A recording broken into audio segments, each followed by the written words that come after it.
Tiara mau disuntik ya? Mau? Mau disuntik? Kak takut? Enggak. Jumpa lagi di channel Yudi Martono. Kali ini kita akan melihat proses suntik imunisasi siswa kelas 1, 2, 5, dan kelas 6. Suntik apa sih yang disuntikin? Yuk kita cari tahu dan kita lihat keseruannya anak-anak suntik. Jangan lupa subscribe, like, comment, and share. Yuk, segera.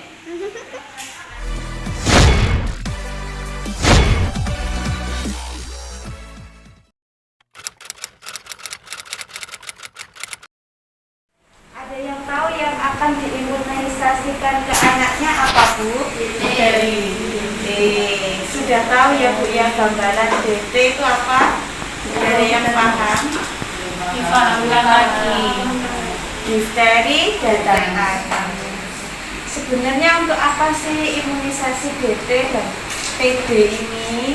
Nah, ini imunisasi DT dan TB itu singkatan dari difteri dan tetanus. Untuk apa? Untuk pencegahan penyakit difteri. Jadi difteri itu yang seperti apa? Sakit apa? Difteri itu penyakit yang hampir sama dengan flu, tapi dia lebih berat. Kalau dibiarkan bisa menyebabkan kematian. Dan difteri ini menyerangnya pada anak-anak. Jadi anak usia 7 tahun itu rentan sekali tertular oleh bakteri difteri tadi. Makanya nanti dilanjutkan untuk anak yang 10 tahun, kelas 2 dan kelas 5. Ini yang anak kelas 1 disuntikkan untuk yang pertama kalinya, nanti dilanjutkan pas waktu kelas 2 dan kelas 5. Jadi ada lanjutannya terus sampai terakhir nanti kelas 5. Ini yang pertama untuk vaksin yang pertama, kayak yang Sinovac itu ya, ibu-ibu sudah pernah vaksin Sinovac? Sudah ada, itu kan 2 kali, jadi dosis pertama dan rentang waktu 1 bulan baru dosis kedua. Ini sama dengan adik-adiknya yang untuk DT. Yang DT anak kelas 1 disuntikkan, nanti dilanjut lagi ketika kelas 2 dan kelas 5. Itu sama ya, Bu, ya, untuk mencegah difteri dan tetanus. Tetanus juga sama, disebabkan karena bakteri. Jadi nanti kan karena adik-adik ini kan mainnya sembarangan, kadang main manjat-manjat, kena paku atau kena barang-barang yang berkarat. Nah, itu kalau dibiarkan nggak ada suntik atau nggak kenal dengan ininya, bakterinya yang menyebabkan karatan itu, nanti dia bisa infeksi lebih lanjut sampai menjalar ke badannya. Ya, kalau disuntikan ini setidaknya badannya itu udah kenal, jadi imunnya itu terbangun, membentuk antibodi. Ada yang ditanyakan, Bu?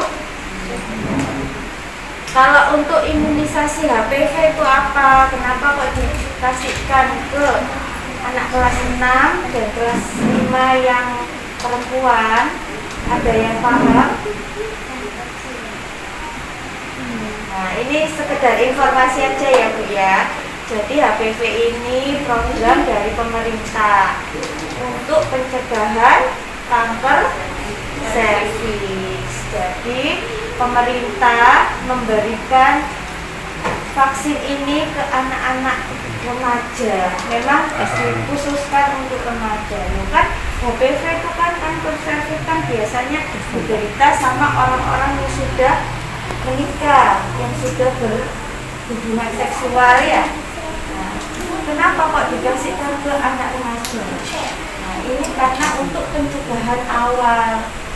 Jadi untuk pencegahan awal, anak remajanya dikenalkan dengan virus yang HPV ini. Tujuannya supaya nanti kalau dia sudah menikah, sudah dewasa, dia mengenal badannya sama untuk membentuk antibodi.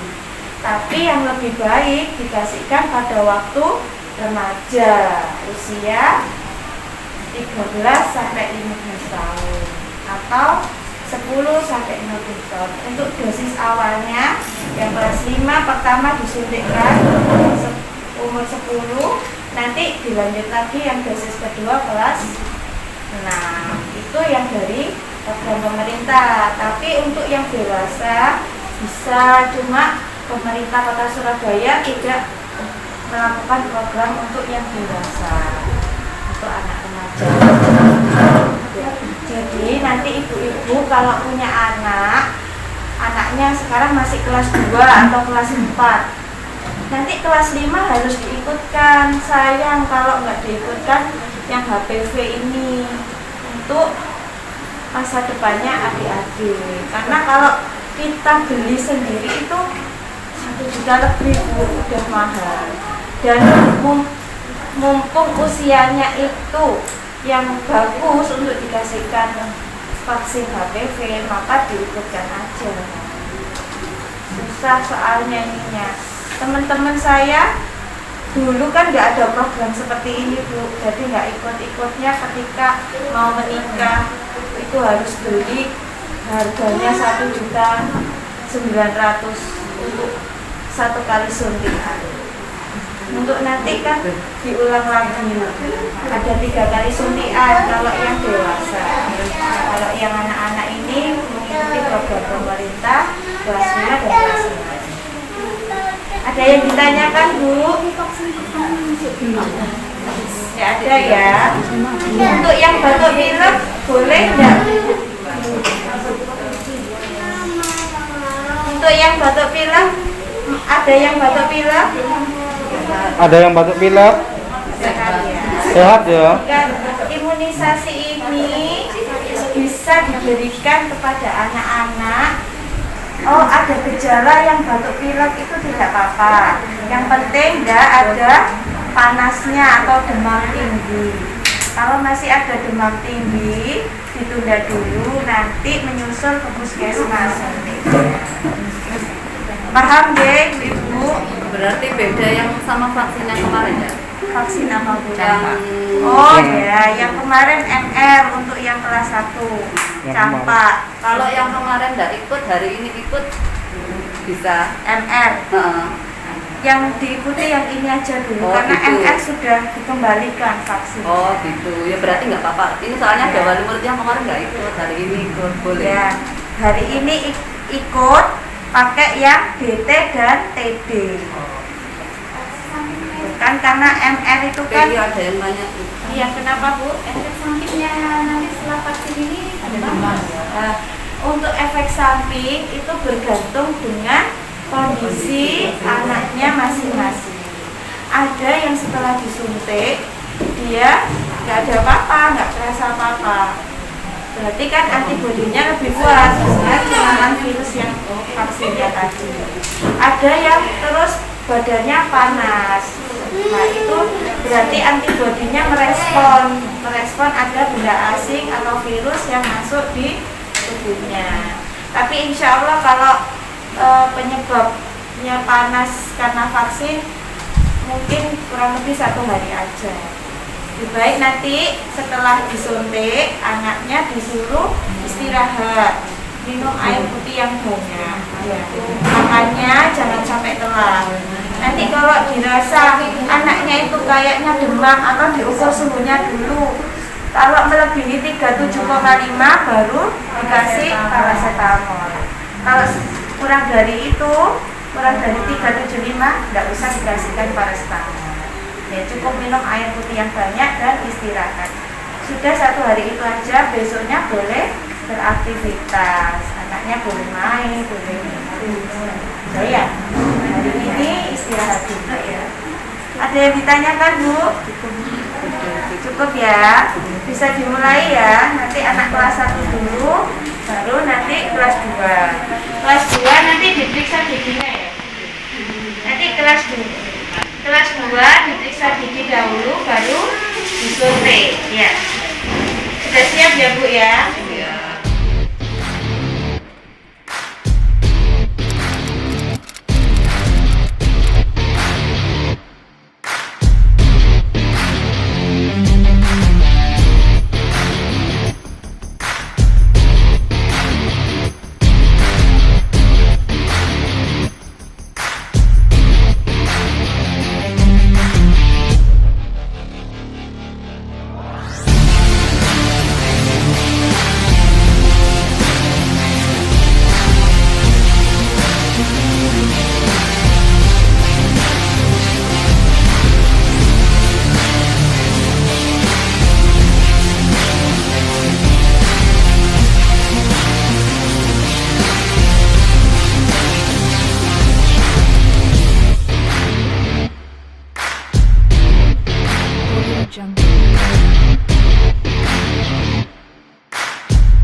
rasanya suntik?